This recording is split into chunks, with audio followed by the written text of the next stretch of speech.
नमस्कार दोस्तों, आप सभी का स्वागत है हमारे चैनल सनातन भक्ति मंडल पर। आज हम सुनेंगे पावन पर्व महाशिवरात्रि की संपूर्ण और अद्भुत कथा। कैसे हुए भगवान से बना शिवलिंग और क्यों मनाई जाती है यह पवित्र रात्रि। वीडियो को अंत तक जरूर देखें, क्योंकि अंत में हम बताएंगे कि महाशिवरात्रि के दिन क्या करना चाहिए और क्या नहीं। तो चलिए शुरू करते हैं। सबसे पहले हम शिवलिंग की उत्पत्ति की कथा सुनेंगे। बहुत समय पहले ब्रह्मा जी और विष्णु जी के बीच विवाद हो गया कि सृष्टि में सबसे बड़ा कौन है। तभी अचानक एक दिव्य अग्नि स्तंभ प्रकट हुआ। वह स्तंभ इतना विशाल था कि उसका आदि और अंत दिखाई नहीं दे रहा था। यह दिव्य ज्योति स्वयं भगवान शिव थे। ब्रह्मा जी हंस बनकर ऊपर की ओर उड़ गए, विष्णु जी वराह बनकर नीचे की ओर गए, लेकिन कोई भी उस ज्योति स्तंभ का अंत न पा सका। तभी उस अग्नि स्तंभ से भगवान शिव प्रकट हुए और बोले, मैं ही सृष्टि का आदि और अंत हूँ। यह दिव्य ज्योति ही शिवलिंग का स्वरूप मानी जाती है और जिस रात्रि भगवान शिव इस रूप में प्रकट हुए वही महाशिवरात्रि कहलाती है। भाग 2 में सुनेंगे हम समुद्र मंथन और नीलकंठ की कथा। जब देवता और दानव अमृत पाने के लिए समुद्र मंथन कर रहे थे तो सबसे पहले निकला भयंकर विष हलाहल। उस विष से पूरी सृष्टि जलने लगी। तब सभी देवता भगवान शिव के पास गए। भगवान शिव ने संसार को बचाने के लिए वह विष स्वयं पी लिया। माता पार्वती ने विष को उनके कंठ में रोक लिया।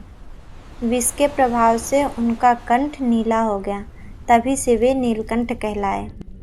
यह कथा हमें सिखाती है दूसरों की रक्षा के लिए त्याग ही सच्ची महत्ता है। अब हम शिव पार्वती विवाह कथा सुनेंगे। महाशिवरात्रि का दिन भगवान शिव और माता पार्वती के विवाह का भी दिन माना जाता है। माता पार्वती ने भगवान शिव को पति रूप में पाने के लिए कठोर तपस्या की।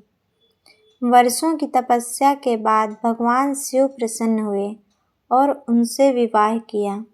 इसलिए उस दिन कुंवारी कन्याएं अच्छे वर के लिए व्रत रखती हैं और विवाहित महिलाएं अपने पति की दीर्घायु के लिए उपवास करती हैं। प्राचीन समय की बात है। एक नगर में एक शिकारी रहता था। वह अपने परिवार का पालन पोषण करने के लिए जंगल में शिकार करता रहता था। एक दिन महाशिवरात्रि के दिन वह भोजन की तलाश में जंगल गया। पूरा दिन भटकने के बाद भी उसे कोई शिकार नहीं मिला। रात होने लगी। भूखा प्यासा शिकारी एक पेड़ पर चढ़ गया ताकि किसी जानवर का इंतजार कर सके।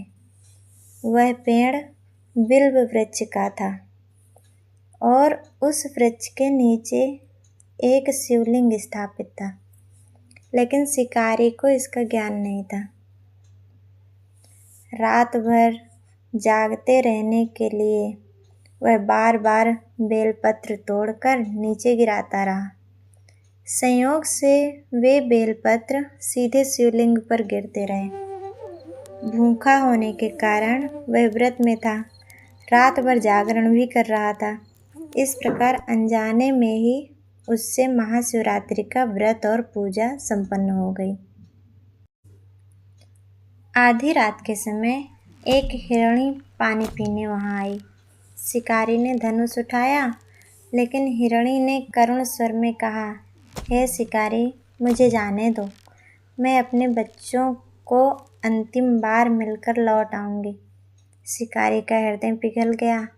उसने उसे जाने दिया। ऐसा 3 बार हुआ।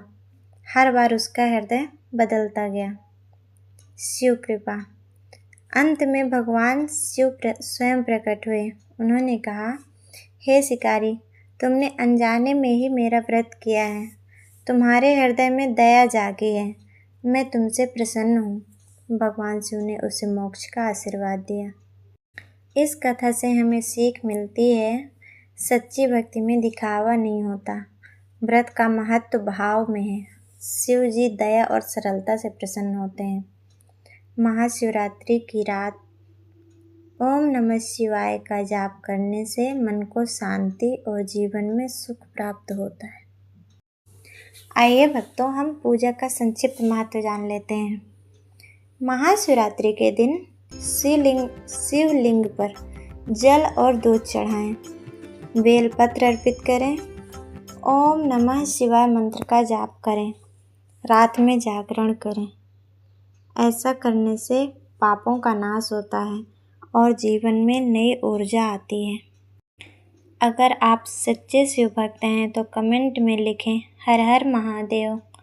वीडियो को लाइक और शेयर करें।